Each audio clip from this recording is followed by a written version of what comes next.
Hello friends, welcome to our YouTube channel എന്നിലെ വീട്ടമ്മ by Athira. ഇന്ന് ഡേ ഇൻ മൈ ലൈഫാണ് ഞാൻ കാണിക്കാൻ പോകുന്നത്. ഉച്ചയ്ക്കത്തെ ഫുഡ് പ്രിപ്പറേഷൻ മുതൽ രാത്രി വരെയുള്ള കാര്യങ്ങളാണ് കാണിക്കാൻ പോകുന്നത്. ചോറ് റെഡി ആയിട്ടുണ്ട്.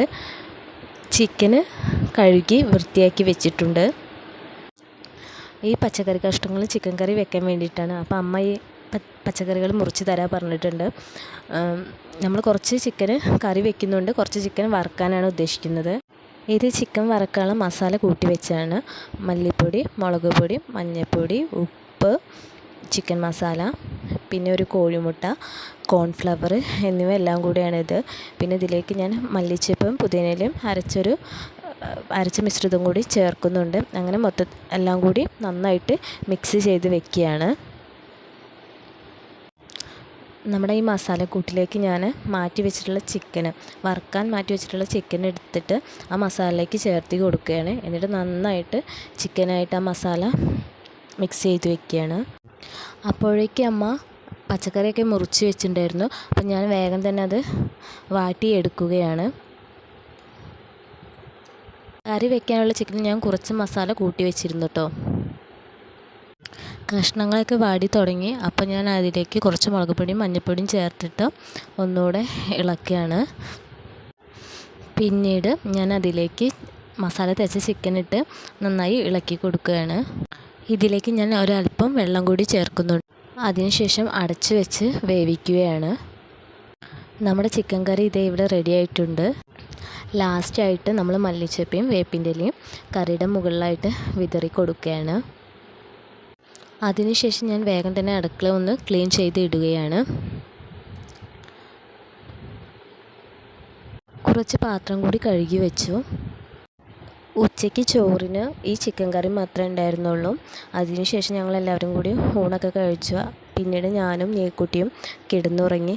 പിന്നെ ഒരു 4 മണിയൊക്കെ ആയപ്പോൾ കുറച്ച് ചിക്കൻ വറുക്കാനുണ്ടായിരുന്നു. അപ്പം ഞാൻ ആ ചിക്കൻ വറുക്കാൻ വേണ്ടി പോവുകയാണ്.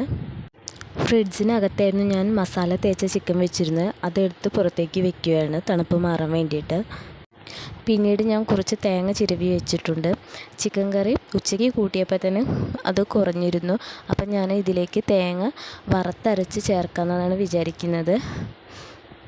ഇങ്ങനെ കറിയൊക്കെ കുറവുള്ള ടൈമാണെങ്കിൽ നമുക്കതിലേക്ക് തേങ്ങ വറുത്തരച്ചിട്ട് ചേർക്കാം കേട്ടോ മസാലക്കറിയിലേക്ക്.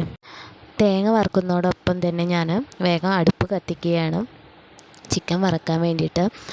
നമ്മുടെ ചിക്കനിൽ തണുപ്പൊക്കെ മാറിയിട്ടുണ്ട്. അപ്പോൾ ഞാൻ വേഗം തന്നെ ചിക്കൻ ഓരോന്നായി വറുക്കാൻ പോവുകയാണ്.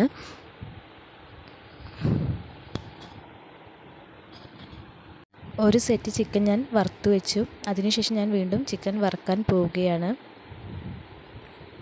പിന്നീട് ചിക്കൻ കറി ഒന്ന് തിളപ്പിച്ചതിന് ശേഷം ഞാൻ അതിലേക്ക് തേങ്ങ അരച്ച് ചേർക്കുകയാണ്. ഇങ്ങനെ വറുത്തരച്ച തേങ്ങ കറിയിലേക്ക് ചേർക്കുമ്പോൾ നല്ലൊരു സ്മെല്ലുണ്ടാവും. ഈ സ്മെല്ല് എനിക്ക് ഭയങ്കര ഇഷ്ടമാണ് കേട്ടോ. കറിയിലേക്ക് ആവശ്യമുള്ള മസാലകളൊക്കെ ചേർത്ത് കൊടുത്തു. നമ്മുടെ വറുത്തരച്ച ചിക്കൻ കറി റെഡി ആയിട്ടുണ്ട്. അതിനുശേഷം ഞാൻ ചായക്ക് വെള്ളം വെച്ചു. പിന്നീട് ഞാൻ അവിടേക്കൊന്ന് ക്ലീൻ ചെയ്തിട്ടു. അപ്പോൾ കുറച്ച് പാത്രം കഴുകാനുണ്ടായിരുന്നു. പാത്രം കഴുകി വന്നപ്പോഴേക്കും ചായക്ക് വെള്ളം തിളയ്ക്കുന്നുണ്ടായിരുന്നു. അപ്പോൾ വേഗം ചായപ്പൊടി ഇട്ടു. പിന്നീട് നീക്കുട്ടിക്കൊരു കുഞ്ഞു സർപ്രൈസ് കൊടുക്കാമെന്ന് വിചാരിക്കുകയാണ്. ബ്രെഡ് ഫ്രൂട്ട്സൊക്കെ ഞാൻ പ്ലേറ്റിൽ അറേഞ്ച് ചെയ്ത് വെക്കുകയാണ്. നീക്കുട്ടിക്ക് വൈകുന്നേരം ചായയോടൊപ്പം കഴിക്കാൻ വേണ്ടിയിട്ടാണ് ഇത്. പിന്നീട് ഞാൻ ബ്രെഡിൽ തക്കാളി സോസ് ഉപയോഗിച്ച് സ്മൈലി വരയ്ക്കുകയാണ്. തക്കാളി സോസൊന്നും അങ്ങനെ വല്ലാണ്ട് കുട്ടികൾക്ക് കൊടുക്കാൻ പാടില്ല. നമ്മൾ കുറച്ചേ എടുത്തിട്ടുള്ളൂ. അവൾക്ക് ഇഷ്ടമാണ് കേട്ടോ അത്. നമ്മളിങ്ങനെ ചെറിയ ചെറിയ സർപ്രൈസൊക്കെ കുട്ടികൾക്ക് കൊടുക്കുമ്പോൾ അത് അവർക്ക് വലിയ സന്തോഷമാവും കേട്ടോ.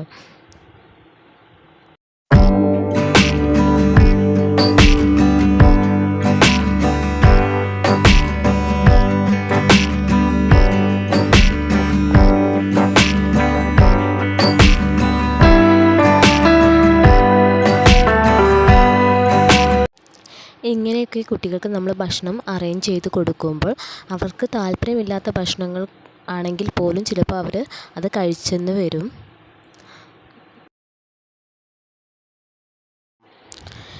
പിന്നീട് ഇഡ്ഡലി ചെമ്പിൽ വെള്ളം നിറച്ച് ഞാൻ അടുപ്പത്ത് വയ്ക്കുകയാണ്. അതിനുശേഷം ഞാൻ ഇങ്ങനെ ഒരു പാത്രം എടുത്ത് അതിലേക്ക് ബ്രെഡ് വയ്ക്കുകയാണ്. എന്നിട്ട് ഇഡ്ഡലി ചെമ്പിൻ്റെ മുകളിലേക്ക് വയ്ക്കുകയാണ്. ബ്രെഡിന് ആവി കയറ്റുകയാണ്. ഇങ്ങനെ ആവി കൊള്ളിക്കുന്ന ബ്രെഡും കറിയും ചിക്കൻ കറിയും കഴിക്കാൻ നല്ല ടേസ്റ്റാണ്. എനിക്കിങ്ങനെ കഴിക്കുന്നത് വളരെ ഇഷ്ടമുള്ളതാണ്. ബ്രെഡ് ആവി കൊള്ളിച്ചിട്ട് കഴിക്കാത്തവരാരെങ്കിലും ഉണ്ടെങ്കിൽ ഇതൊന്ന് ട്രൈ ചെയ്ത് നോക്കുക. അപ്പോൾ കുറച്ച് നേരം മാത്രം ആവി കൊള്ളിച്ചാൽ മതി കേട്ടോ, അല്ലെങ്കിൽ പെട്ടെന്ന് ബ്രെഡ് പോവും. പിന്നീട് ഞാനൊരു ഉള്ളിയും നാരങ്ങയും കട്ട് ചെയ്ത് വെക്കുകയാണ്. വറുത്ത ചിക്കനിൽ നാരങ്ങ പിഴിഞ്ഞ് ഉള്ളി കൂട്ടി കഴിക്കുമ്പോൾ നല്ലൊരു ടേസ്റ്റ് ആയിരിക്കും. ഇങ്ങനെ ഉള്ളി കൂട്ടി ചിക്കൻ കഴിക്കാൻ ഏട്ടന് ഭയങ്കര ഇഷ്ടമാണ്. ചായ കുടിക്കാൻ പോവുകയാണ്. അച്ഛൻ കുറച്ച് കൊക്കുവട കൊടുന്നിരുന്നു, അപ്പോൾ അതും ഞാൻ വെച്ചിട്ടുണ്ട്. പിന്നെ വറുത്ത ചിക്കനും വറുത്തരച്ച ചിക്കൻ കറിയും ബ്രെഡും ഉണ്ട്. ഇതൊക്കെ കാണുമ്പോൾ എനിക്കൊരു നോമ്പ് തുറയുടെ ഫീലിംഗ് ആട്ടോ വന്നേ. നമ്മൾ കഴിക്കാൻ ആഗ്രഹിക്കുന്ന ഭക്ഷണം ഉണ്ടാക്കാൻ നമുക്ക് ഭയങ്കര സന്തോഷവും ആവേശവും ആയിരിക്കുമല്ലേ. അതുപോലെ തന്നെ ആയിരുന്നു എനിക്കും ഇത് ഉണ്ടാക്കാൻ ഭയങ്കര സന്തോഷമായിരുന്നു. അതുപോലെ ഇത് സെർവ് ചെയ്യാനും അതിനേക്കാളും സന്തോഷമായിരുന്നു. അപ്പോഴേക്കും ഏട്ടൻ പണി കഴിഞ്ഞ് എത്തിയിരുന്നു. ഫുഡൊക്കെ കണ്ടപ്പോൾ ഏട്ടനും ഭയങ്കര സന്തോഷമായി. അടുത്ത ചിക്കനൊക്കെ ഉണ്ടല്ലോ, വേഗം ഫുഡ് താ എന്ന് പറഞ്ഞ് ഏട്ടനും വന്നു. അങ്ങനെ ഞാനും അച്ഛനും അമ്മയും മോളും ഏട്ടനും ഇരുന്ന് ചായ കുടിച്ചു. നീക്കുട്ടി ഈ പ്ലേറ്റ് കണ്ടപ്പോൾ ആദ്യം തന്നെ തക്കാളി സോസാട്ടോ എടുത്ത് കഴിച്ചത്. അതിനുശേഷം ഫ്രൂട്ട്സാണ് കഴിച്ചത്.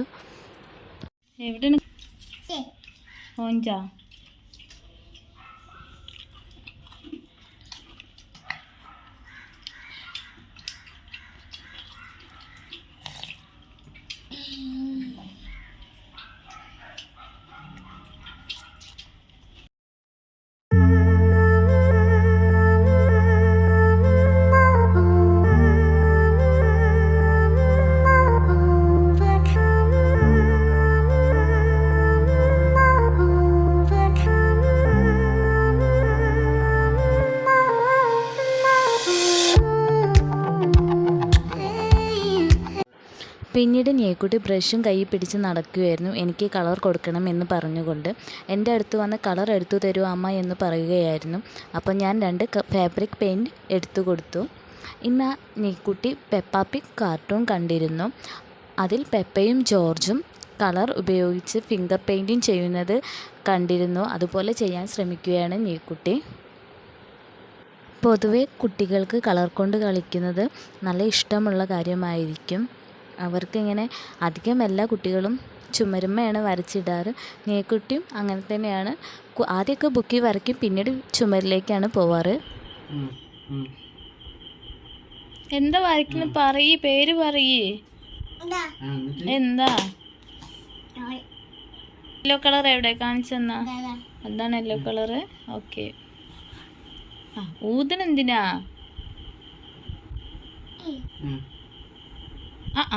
വിരലുമ്മലും പെയിന്റ് അടിക്കുക. ഇത് നെയിൽ പോളിഷ് അല്ല ട്ടാ, നെയിൽ പോളിഷ് അല്ല. വേണ്ട. ഏതാണ് കാക്ക? കാക്കനെ വരച്ചത് കാണിച്ചായോ? അതാണ് കാക്ക. അതെ.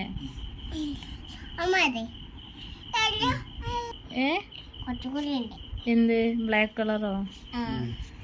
ഇതെന്താ വരയ്ക്കുന്നേ? ഇതെന്താ? എല്ലാതും കാക്കന്നെ. പിടിയേ കായോ?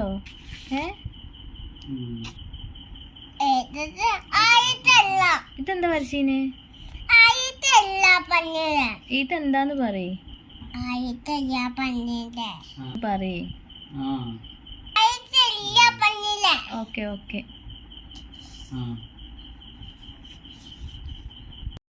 നീക്കുട്ടിയുടെ പെയിൻറ്റിങ് കഴിഞ്ഞതിന് ശേഷം ഞാൻ നീക്കുട്ടിയെ ഒന്ന് മേലൊക്കെ കഴുകി.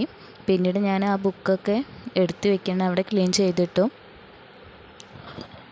പിന്നീട് നീക്കുട്ടിയുടെ ചിറ്റമാരും മാമനും വന്നു കവര് കാണാൻ പോവുക എന്ന് പറഞ്ഞിട്ട്. കുമ്പളങ്ങി നൈറ്റ്സ് എന്ന സിനിമയിലൂടെ ഫേമസ് ആയ ഒരു പ്രതിഭാസമാണ് കവര്.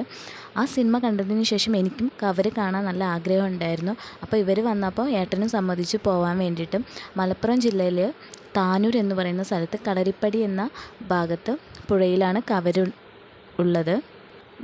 ബയോലൂമിനസെൻസ് എന്ന പ്രതിഭാസത്തെയാണ് കവര് എന്ന് വിളിക്കുന്നത്. ബാക്ടീരിയ, ആൽഗ, ഫംഗസ് പോലുള്ള സൂക്ഷ്മജീവികൾ പ്രകാശം പുറത്തുവിടുന്ന പ്രതിഭാസമാണ് ബയോലൂമിനസെൻസ്. ചിലയിനം ജെല്ലി ഫിഷുകൾ, ചില കടൽത്തട്ടിൽ കാണുന്ന മത്സ്യങ്ങൾ എന്നിവയ്ക്കും ഈ കഴിവുണ്ട്. വെള്ളത്തിൽ കാണുന്ന ഈ വെളിച്ചം നമുക്കൊരു അത്ഭുതമാണെങ്കിൽ ഇവയ്ക്കത് ഒരു പ്രതിരോധ മാർഗം കൂടിയാണ്. ഇണയെയും ഇരയെയും ആകർഷിക്കാനും ശത്രുക്കളിൽ നിന്ന് രക്ഷ നേടാനും സൂക്ഷ്മജീവികൾ ഈ വെളിച്ചം ഉപയോഗപ്പെടുത്തുന്നു. കവര് എന്ന പ്രതിഭാസം കൂടുതലായും കാണപ്പെടുന്ന കടലിനോട് ചേർന്നുള്ള കായൽ പ്രദേശങ്ങളിലാണ്. അതുപോലെ ഒരു സ്ഥലമാണ് നമ്മൾ കാണാൻ പോകുന്ന ഈ പുഴ. സാധാരണഗതിയിൽ പുഴയിൽ വെള്ളം ഇളക്കുമ്പോൾ വെളിച്ചമുണ്ടാവില്ല. എന്നാൽ കവര് പൂത്തു കഴിഞ്ഞാൽ വെള്ളം ഇളക്കിക്കഴിഞ്ഞ് നീല വെളിച്ചം കാണും. ഇത് ഫോണിലേക്ക് പകർത്താൻ പറ്റി ഐഫോണിലേക്ക് പകർത്താൻ കഴിയുമെന്നാണ് പറഞ്ഞിരുന്നത്.